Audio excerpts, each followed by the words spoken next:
Hi! இன்னைக்கு நம்மளோட video எத பத்தி இருக்க போகுதுன்னா, புதுசா வாங்குன யுட்டென்சில்ஸ பத்தி தான் இருக்க போகுது. நம்ம பிரியாணி செய்யலாம் அப்படின்னு சொல்லிட்டு ஒரு பெரிய ஒரு அலுமினியம் பாத்திரம் ரொம்ப சூப்பரா இருந்தது. கேரளா ஸ்டைல்ல பாத்திரம் அப்படின்னு எங்க அம்மா அவங்க கடைக்காரங்க சொன்னாங்கன்னு சொன்னாங்க.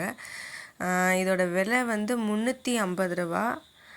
இதோட மேலே அழகா ஒரு காம்பேக்ட்டா ஒரு பிளேட்டும் குடுத்தாங்க. அது ஒரு ரூ. 75. செம்மையா இருந்தது. இதில் நாங்கள் பிரியாணி செஞ்சு பார்த்தோம். செம்மையா இருந்தது. அது அப்கமிங் வீடியோவில் உங்களுக்கு வரும். அடுத்தது வந்து என் தம்பி ஆசைப்பட்டு வாங்கிட்டு வந்தான். ஃப்ரைட் ரைஸ் வீட்டிலே நாம் சமைச்சு சாப்பிட்லான்னு சொல்லிட்டு. இதோட ரேட்டு 185. இது கூட ஒரு கரண்டியும் அதே மாதிரி கடையில் விற்கிற மாதிரியே வாங்கிட்டு வந்திருந்தான். ஃப்ரைட் ரைஸ் கடையில் விற்கிற மாதிரியே. அதை அம்மா மேலே எடுத்து போட்டு வச்சுருக்காங்க. அதை வேறு எப்போனா ஒரு டைம் கிடச்சிச்சுன்னா எடுத்து காமிக்கிறேன். இந்த பாத்திரம் வந்து அம்மா வந்து ஸ்ட்ரீட்டில் நிறைய பேர் இந்த நார்த் இந்தியன் பீப்புள் வந்து வித்துட்டு இருந்தாங்க. 100 ருபீஸ் அப்படி சொல்லிட்டு அம்மா அப்பா கூட்டிகிட்டு போய் வாங்கிட்டு வந்திருந்தாங்க. இந்த பாத்திரத்துலேயே நிறைய டிஷ்ஷஸ் செஞ்சுருக்கேன். அதுவும் இதுக்கு அப்புறம் வர வீடியோவில் வரும்.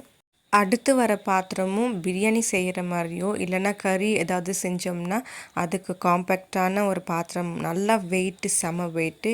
இதுவும் 100 ருபீஸ் தான்.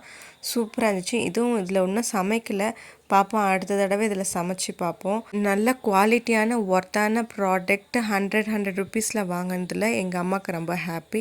நீங்கள் இந்த மாதிரி ஸ்ட்ரீட் ஷாப் பண்ணியிருக்கீங்களா அப்படின்றத கமெண்ட் பண்ணுங்கள். ஹாப்பியாக இருங்க. நான் சொன்ன ரேட்டெல்லாம் இந்த பாத்திரங்களுக்கு ஓகேவான்றதையும் சொல்லுங்கள். ஹாப்பியாக இருங்க. Bye bye. Subscribe my channel.